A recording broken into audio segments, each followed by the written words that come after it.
नमस्कार दोस्तों। Varicose veins यानी कि अगर आपके थाई घुटने के पीछे काल्फ रीजन यानी कि टांगें, पैर और पैरों की एड़ियों में नाड़ें फूल जाती हैं तो उन्हें वेरिकोज वेन्स कहा जाता है। अगर ऐसी नाड़ें आपकी बॉडी में कहीं भी फूली हुई हैं तो ये वीडियो आपके लिए काफ़ी इंटरेस्टिंग रहने वाला है, काफ़ी हेल्पफुल रहने वाला है। तो आइए बात करते हैं वेरिकोज वेन्स होती क्या हैं, वेरिकोज वेन्स होने के कारण क्या क्या हैं, वेरिकोज वेन्स कैसे होती हैं और वेरिकोज वेन्स को आप कैसे आयुर्वेदिक वे से बिना सर्जरी के भी ठीक कर सकते हैं। हमारी बॉडी में दो तरह की धमनियाँ यानी कि दो तरह की ब्लड वेसल्स पाई जाती हैं। एक होती हैं आर्टरीज जो कि शुद्ध रक्त हार्ट से कैरी करती हैं बॉडी की तरफ, और एक होती हैं वेन्स जो कि अशुद्ध रक्त वापस ऑर्गन से हार्ट की तरफ कैरी करती हैं, जहाँ पर वो अशुद्ध ब्लड दोबारा से शुद्ध हो जाता है यानी कि उसमें दोबारा से ऑक्सीजन ऐड हो जाती है। अब जो आर्टरीज हैं वो तो काफ़ी पतली और काफ़ी छोटी होती हैं, तो उसमें ऐसी प्रॉब्लम आने की दिक्कत नहीं होती। वैसे भी वो हार्ट के कांटेक्ट में होती हैं तो हार्ट अपने आप प्रेशर लगा के आर्टरीज में ऐसी कोई प्रॉब्लम नहीं होने देता। जो कि वेन्स हैं उनका साइज़ थोड़ा बड़ा होता है, जैसे हम स्ट्रॉ वाली पाइप से कोल्ड ड्रिंक पीते हैं वैसा साइज़ वेन्स का होता है। तो उसके अंदर नेचुरली कुछ वाल्व्स पाए जाते हैं जो कि बैक फ्लो होने से रोकते हैं। आपके पैर से आपकी हार्ट की तरफ अशुद्ध रक्त आना है, ग्रेविटी की वजह से वो वापस ना चला जाए, इसलिए उसमें बैक वाल्व्स होते हैं जो कि एक बार तो ब्लड ऊपर को तो आ जाता है पर वापस नहीं जाता।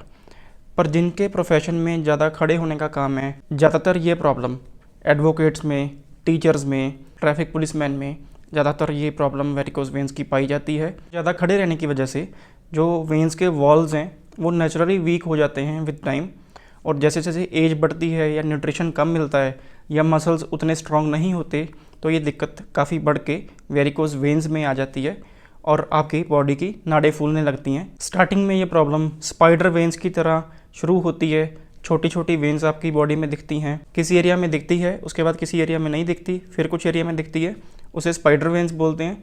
और इनके कलर भी डिफरेंट डिफरेंट होते हैं।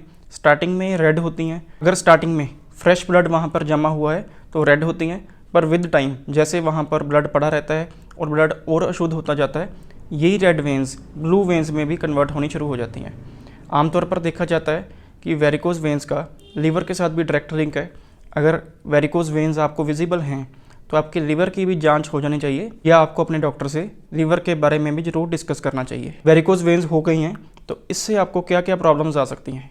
जैसे ही आप चलते फिरते हैं तो सीवियर पेन आपकी लेग्स में होती है, क्योंकि वहाँ पर आपके जो मसल्स हैं, जो आपकी बोन्स हैं, उनको फ्रेश ब्लड से ही सारी बॉडी चलती है। ब्लड ऑक्सीजन कैरी करता है, ऑक्सीजन हर एक मसल को चाहिए, हर एक लिगामेंट को चाहिए। जैसे आप चलते फिरते हैं तो जो आपके मसल्स की भी ऑक्सीजन की रिक्वायरमेंट है पूरी नहीं होती, क्योंकि वहाँ पर फ्रेश ब्लड नहीं जा रहा है, पुराना ब्लड वहाँ पर जमा हुआ है, खड़ा है। तो इसलिए चलने के साथ ही सीवियर पेन, सीवियर क्रैम्प्स आपको फील होते हैं। अगर ज़्यादा प्रॉब्लम बढ़ जाती है तो कई बार तो बैठे बैठे और लेटे लेटे भी क्रैम्प्स और पेन्स होती रहती हैं। रात को सोते टाइम भी क्रैम्प्स की दिक्कतें काफ़ी आती हैं वेरिकोज वेन्स में। और ये वैसे भी कार्डियोवास्कुलर सिस्टम है, आपके हार्ट के साथ लिंक है। अगर इसे आप इग्नोर करते हैं तो आगे चलकर ये हार्ट डिजीज़ में भी कन्वर्ट होने का इसका रिस्क रहता है। आयुर्वेदिक रेमेडीज शुरू करने से पहले आयुर्वेद में हम वेरिकोज वेन्स को किस तरह से देखते हैं उसके बारे में बात करते हैं।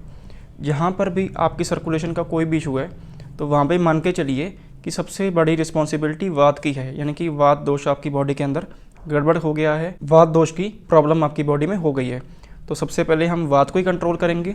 उसके बाद जो रक्त है वो भी दूषित है, यानी कि रक्त धातु भी आपकी बॉडी का इम्बैलेंस हो गया है। तो वात और रक्त इन दोनों को ही हम बैलेंस करते हुए चलेंगे, आपकी वेरिकोज वेन्स वैसे वैसे ठीक होती जाएगी। वात दोष को नॉर्मल करना काफ़ी सिंपल है पर ईजी नहीं है। कैसे? इसके लिए आपको काफ़ी डिसिप्लिन चाहिए, कुछ छोटी छोटी चीज़ें करनी हैं पर वो लगातार करनी है। एग्जाम्पल के तौर पे आपने गर्म खाना खाना है, एक ही टाइम पे खाना खाना है। अगर सुबह 10 बजे ब्रेकफास्ट करते हैं तो 10 बजे ब्रेकफास्ट करना है, दुनिया इधर से उधर हो जाए 10 बजे ही ब्रेकफास्ट करना है। जैसे जैसे आप अपने इन सब डिसिप्लिन को, इन सब हैबिट्स को फॉलो करते जाएंगे तो आपकी बॉडी की जो वात है वो न्यूट्रलाइज होती जाएगी, नॉर्मलाइज होती जाएगी। वात को शांत करने के लिए इसके अलावा गहरी नींद लेनी है, वातवर्धक आहार विहार नहीं करना, जैसे कि ठंडा खाना नहीं खाना, बासा खाना नहीं खाना, मिर्च मसाले वाला सेवन नहीं करना, ज़्यादा प्रोटीन वाली चीज़ें, सफ़ेद चने, राजमा, ये सब चीज़ें नहीं खानी, और टाइम पे खाना खाना है। गुस्सा नहीं करना, शांत रहना है। अगर आप ट्रैफिक पुलिस में हैं या एडवोकेट हैं या टीचर भी हैं और अगर आपको वेरिकोज वेन्स है तो देखिए ये पॉइंट आपके लिए कितना सिंपल है कि गुस्सा नहीं करना, शांत रहना है, पर ईजी नहीं है। प्रोफेशन आपका अलाउ करे ना करे मुझे नहीं पता इस बारे में, पर अगर आपको हेल्थ अपनी मेंटेन रखनी है तो ऐसी सिंपल चीज़ें आपको लाइफ में अडॉप्ट करनी है, तभी हम केमिकल से, सर्जरी से बचेंगे। इसके अलावा एक्सरसाइज एक लिमिट तक ही करनी है, बहुत ज़्यादा हैवी एक्सरसाइज नहीं करनी। जहाँ पे बॉडी का थोड़ा सा बल यूज़ होता है वहाँ तक ही एक्सरसाइज करनी है। वॉकिंग कीजिए, वेट लिफ्टिंग कीजिए, पर लिमिट में। बॉडी को पुश ज़्यादा नहीं करना। अगर आपकी बात बड़ी हुई है तो आपने अपनी बॉडी को पुश नहीं करना है। ये था हमारा पहला पॉइंट। दूसरा पॉइंट है तिलों के तेल की मालिश करनी है पैरों में, जहाँ पर वेन्स आपकी फूली हुई हैं वहाँ पर। और जो डायरेक्शन क्या रखनी है, डायरेक्शन आपने ऊपर की तरफ रखनी है, टुवर्ड्स द हार्ट रखनी है। तिलों के तेल से अपने आप ही मसाज कीजिए और ऊपर की तरफ कीजिए। जो इससे अगला पॉइंट है वो है आप एप्पल साइडर विनेगर यानी कि सेब के सिरके का यूज़ कीजिए। उससे हमारी वेन्स के वॉल्स को काफ़ी हेल्प मिलती है, काफ़ी जल्दी वो ठीक होते हैं। इसके अलावा अर्जुन आपने किसी न किसी फॉर्म में यूज़ करना है। अर्जुन का पाउडर आप पानी में घोलकर भी उसका यूज़ कर सकते हैं, अर्जुन के टैबलेट्स भी ले सकते हैं। अर्जुन को कंज्यूम करने का सबसे बेस्ट तरीका होता है उसकी खीर बनाकर। अर्जुन की छाल आप सब ने ज़रूर सुनी होगी। अर्जुन की छाल का 1 चम्मच लेकर आधा कप दूध और आधा कप पानी में डालकर उसे उबालिए। जब तक वो 1/3 ना रह जाए तब तक आपने उसको बॉयल करना है। उसके बाद उसको छान कर वो आपने चम्मच से उसको पीना है, सिप बाय सिप करके उसको पीना है।